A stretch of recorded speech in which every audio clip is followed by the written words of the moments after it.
NEET परीक्षा में धांधली के आरोप को लेकर दिल्ली यूनिवर्सिटी आर्ट्स फैकल्टी के बाहर क्रांतिकारी युवा संगठन के छात्रों के द्वारा प्रदर्शन किया जा रहा है। आप देख सकते हैं तस्वीरों में कि यहाँ पर जो छात्र हैं वो पहुंचे हुए हैं और लगातार यहाँ पर नारेबाजी की जा रही है और ये लगातार इनका कहना है कि नीट परीक्षा में धांधली हुई है और इनका काफी गंभीर आरोप है और ये केंद्रीय शिक्षा मंत्री के इस्तीफे की मांग भी कर रहे हैं। सीधे इनसे बातचीत करते हैं कि आखिरकार ये लोग क्या चाहते हैं, किन मांगों को लेकर आप यहाँ पे प्रोटेस्ट कर रहे हैं। देखिए, हमारी मुख्य मांगे ये हैं, सबसे पहले जो नेशनल ठग एजेंसी है, जो सिर्फ इस 18 जून को कैंसिल किए गए नेट एग्जाम के बाद नहीं, कई एग्जामों में, नीट के एग्जाम में, सीवीटी के एग्जाम में, एनसीटी के एग्जाम में, अलग अलग एग्जामों में इस देश के युवाओं को, लाखों लाख युवाओं को, बहुसंख्यक युवाओं को धोखा देती आ रही है। उस नेशनल टेस्टिंग एजेंसी को, नेशनल ठग एजेंसी को तुरंत भंग किया जाए। हम किस चीज का इंतजार कर रहे हैं? हम किस दिन का इंतजार कर रहे हैं? हमारे सामने क्या, जब मंत्रालय खुद कहने के लिए मजबूर है कि परीक्षा का इंटेग्रिटी कॉम्प्रोमाइज किया गया है, उसके बावजूद भी उम्मीद की जा रही है कि इस देश के युवा जो पहले से ही बदहाल स्थिति में, हाहाकार में जी रहे हैं, बेरोजगारी में जी रहे हैं, हायर एजुकेशन में एडमिशन नहीं ले पा रहे हैं, उन युवाओं से उम्मीद की जा रही है कि उस नेशनल ठग एजेंसी में विश्वास बनाकर रखें। हमारी मांग है सुप्रीम कोर्ट की निगरानी में इंक्वायरी बिठाई जाए। नेशनल ठग एजेंसी के जो ये एग्जाम्स हैं, NET exam, NEET exam, NCET, CVT, इनमें जो जो धांधलियां इन्होंने की हैं, उसकी बहुत ही निष्पक्ष तरीके से सुप्रीम कोर्ट की निगरानी में जांच कराई जाए और महत्वपूर्ण स्तर पर शिक्षा मंत्री जी इस्तीफा दें, यूजीसी के चेयरमैन इस्तीफा दें और इसके अलावा इस देश के युवाओं को हम तभी न्याय मिल पाएगा ऐसा मानेंगे जब ये मांगे पूरी हो और ये सवाल उठाया जाए कि वो टेस्टिंग एजेंसियां जो टेस्ट ले पाने के लिए एलिजिबल नहीं है, वो युवाओं की एलिजिबिलिटी चेक करने की कोशिश कर रही है यहाँ पर। अरे, देश की सरकार टेस्टिंग एजेंसी को, ऐसे टेस्टिंग एजेंसीज को पाल पोस रही हैं जो साफ तौर पर स्कैमस्टर्स के साथ, कोचिंग माफिया के साथ, पेपर लीक माफिया के साथ गठजोड़ बनाकर बैठे हुए हैं और केवल इसमें नुकसान और धोखाधड़ी देश के उन युवाओं के साथ हो रहा है जो इस देश का भविष्य है और हम ये धोखाधड़ी बर्दाश्त नहीं करेंगे। आज संसद का पहला दिन है, इस सत्र का संसद का पहला दिन है और आज युवा संसद के तौर पर हम यहाँ पर ये रेजोल्यूशन पास कर रहे हैं कि हमारी ये जो डिमांड्स हैं ये पूरी होनी चाहिए। यूनिवर्सिटी में पीएचडी में दाखिले के लिए केवल नेट की परीक्षा नहीं, जैसे कि पिछले साल तक होता आ रहा है, एंट्रेंस टेस्ट और नेट दोनों ही रास्ते छात्रों के लिए ओपन रखे जाएं। आप क्या चाह रहे हैं? देखिए, यहाँ पे जिस तरीके से एनटीए के तहत जो धांधली हो रही है, एक सवाल मैं जनता से पूछना चाहूँगी कि जो व्यक्ति अपने बाप के पैसे से 40 लाख 30 लाख रुपए दे करके नीट का पेपर पास कर ले रहा है, वो डॉक्टर जिस तरीके से बिना कुछ पढ़े बन जाएगा तो हमारी स्वास्थ्य व्यवस्था बिगड़ेगी। और जो व्यक्ति एनटीए के तहत नेट का एग्जाम दे करके जो 30 लाख 40 लाख रुपए दे करके प्रोफेसर बन जाएगा तो हमारे आने वाले देश के जो युवा हैं, जो छात्र हैं, उनको कैसी शिक्षा मिलेगी? इस पे आप लोगों के ऊपर सोचने के लिए मैंने ये सवाल आपके लिए छोड़ा हुआ, क्योंकि या तो वो ऐसा डॉक्टर बनेगा जो अच्छे से स्वास्थ्य व्यवस्था नहीं हो पाएगी, उसके तहत अच्छे से इलाज नहीं हो पाएगा, या तो वो ऐसा टीचर बनेगा जो अच्छे से, जो आने वाले युवा हैं, जो छात्र हैं, उनको शिक्षा में जिस तरीके से कमजोर पक्ष के रूप में उनको तैयार किया जाएगा। सीधा सीधा ये सरकार इनको बढ़ावा दे रही है, जिनके तौर पे एक अमीरों की राजनीति के तौर पे उनको आगे बढ़ाया जा रहा है और गरीब वंचित परिवार जो अलग अलग इलाकों से, पूरे भारत के इलाकों से जो मेहनत का आबादी है, जो आकर के पेपर देना चाह रही है, उनके साथ बहुत बड़ा धोखाधड़ी हो रही है। उसके तहत आज हम यहाँ पे प्रोटेस्ट करने के लिए दिल्ली विश्वविद्यालय पे इकट्ठा हुए हैं और हमारी बर्खास्तगी के तौर पे हमारे दोस्त ने बताया कि एनटीए के जिस भी तरीके से सुप्रीम कोर्ट को निष्पक्ष जांच करनी चाहिए, किसी के पक्ष को देख के नहीं, जो गलत है उसको गलत साबित किया जाए। कि जो धर्मेंद्र प्रधान है, जो शिक्षा मंत्री है, उसका इस्तीफा, क्योंकि अभी तक हम लोग 2 बार धर्मेंद्र प्रधान के पास दफ्तर के बाहर प्रोटेस्ट कर चुके हैं। नीट परीक्षा में 24 लाख बच्चों ने पेपर दिया, नेट परीक्षा में 11 लाख बच्चों ने पेपर दिया, उनके भविष्य का क्या है? इस पे सवाल हम धर्मेंद्र प्रधान से मांगने गए थे कि हमारे सवाल का जवाब दो, लेकिन वो इतने मतलब बड़े आदमी बन गए कि वो अपना एसी छोड़कर बाहर नहीं आ रहे। बाहर एकदम पूरे पुलिस प्रशासन को, पूरे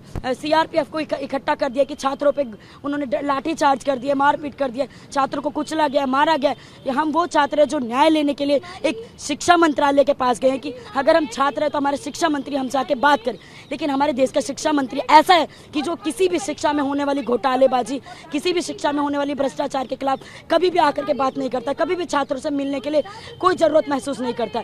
तो हम इस शिक्षा मंत्री की बर्खास्तगी और शिक्षा मंत्री के इस्तीफा के लिए भी वहाँ पे हम लोग पहुंचे थे कि ऐसा शिक्षा मंत्री हमें नहीं चाहिए। और छात्रों से भी हम बातचीत करते हैं कि आखिरकार वो क्या चाहते हैं। लगातार आप यहाँ पे अपनी बात रख रहे हैं, क्या चाह रहे हैं आप लोग, क्योंकि लगातार आप लोग केंद्रीय शिक्षा मंत्री के इस्तीफे की मांग कर रहे हैं। उसके अलावा क्या चाह रहे हैं आप लोग? देखिए, हम मांग चाह रहे हैं, सबसे पहली बात जो गड़बड़ियाँ हो रही है, जो धांधली हो रही है, उसकी जांच हो, क्योंकि सरकार जो जांच कर रही है उस पर देश की जनता का भरोसा बहुत कम है। इसीलिए सुप्रीम कोर्ट की निगरानी में एक जांच हो, निष्पक्ष जांच हो, एक जज के अध्यक्षता में एक जांच कमेटी बिठाई जाए। दूसरी मांग हम कर रहे हैं कि जितने भी गड़बड़ियां हैं उन गड़बड़ियों को ठीक किया जाए और एक बेहतर व्यवस्था लाया जाए। और हम यूनिवर्सिटीज़ में कह रहे हैं, क्योंकि अभी एक सेंट्रलाइज्ड एग्जाम सिस्टम के तौर पे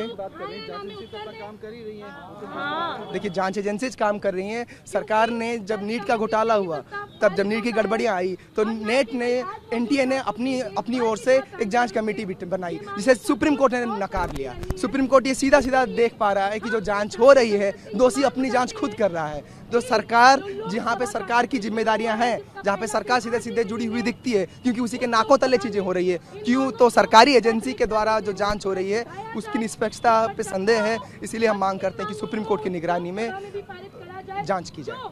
देख सकते हैं छात्र जो है लगातार यहाँ पर प्रदर्शन करते हुए आपको नजर आएंगे और हाथ में ये लोग जो है देख सकते हैं कि बैनर लिए लगातार यहाँ पर नारेबाजी करते हुए नजर आ रहे हैं। आप कहाँ से आए हैं?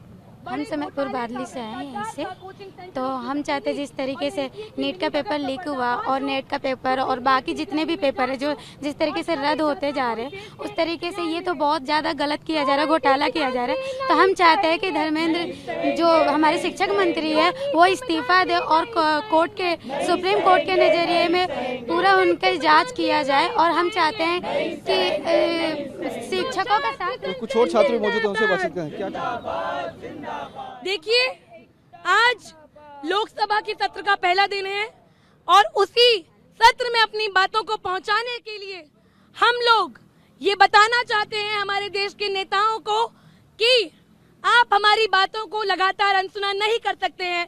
जो केंद्रीय शिक्षा मंत्री हैं, जिनके दफ्तर के बाहर, घर के बाहर प्रदर्शन किए गए और उन्होंने छात्रों से मिलने से मना कर दिया, उन्हें हम बताना चाहते हैं कि आप हमारी बातों को चाहे कितना अनसुना कर देना चाहें, हम लोग हर तरीके के विरोध प्रदर्शन से, अपनी छात्र संसदों के माध्यम से अपनी बात इस संसद तक पहुंचाएंगे और आपको इसको प्राथमिकता देते हुए इसे संसद में सुनना पड़ेगा। हमारी मांगों को, जो कहता है कि एनटीए को भंग किया जाए, एनटीए के आला अधिकारियों को बर्खास्त किया जाए। और अब क्योंकि हमारी बातों को अनसुना कर दिया गया है, तो ये शिक्षा मंत्री, यूजीसी चेयरमैन मामी डाला, ये सभी लोग इस्तीफा दें अपने पदों से। क्योंकि अगर आप अपने पदों पे को गर्म करके और अपनी जुबान को ठंडा करके चुप्पी धर लेना चाहते हैं, हम छात्र ये नहीं सहेंगे। हम लोग मांग उठा रहे हैं कि सुप्रीम कोर्ट की निगरानी में जांच हो, इस पेपर लीक की जांच हो, क्योंकि एक लौता मामला नहीं है। लगातार पिछले 2 महीने में 4 या 5 से ज्यादा मामले आए हैं जहां पर एनटीए की नाकामी का, एनटीए की नाकाबिलता का हम लोगों को प्रदर्शन देखने को मिला है।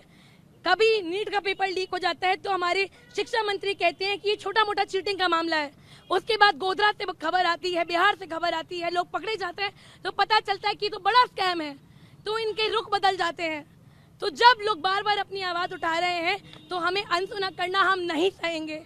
जो पिछले 7 सालों में 70 से ज्यादा पेपर लीक हुए हैं वो हम नहीं सहेंगे और हमारे भविष्य के साथ खिलवाड़ करना हम नहीं सहेंगे। यही बातें हम इस छात्र संसद से उठा रहे हैं। तो साफ है कि ये क्रांतिकारी युवा संगठन के छात्र हैं जो कि लगातार अपनी मांगों को लेकर यहाँ पर धरना प्रदर्शन करते हुए नजर आ रहे हैं। उनका कहना ये है कि सुप्रीम कोर्ट की निगरानी में जांच कमेटी बनाई जाए जो इस पूरे मामले की जांच करे। उसके साथ ही ये केंद्रीय मंत्री के इस्तीफे, शिक्षा मंत्री के इस्तीफे की मांग करते हुए नजर आ रहे हैं। तो साफ है कि लगातार इसी तरह के पोस्टर्स जो है वो दिल्ली के अलग अलग कोनों में देखने को मिल रहे हैं। और इस वक्त डीयू में आर्ट्स फैकल्टी के बाहर की तस्वीरें जहां देख सकते हैं कि लगातार यहाँ पे क्रांतिकारी युवा संगठन के छात्रों के द्वारा लगातार नारेबाजी करते हुए नजर आ रहे हैं। तो साफ है कि इन लोगों की मांग है कि केंद्रीय शिक्षा मंत्री इस्तीफा दें और सुप्रीम कोर्ट की निगरानी में कमेटी बने जो कि पूरे मामले की जांच करे।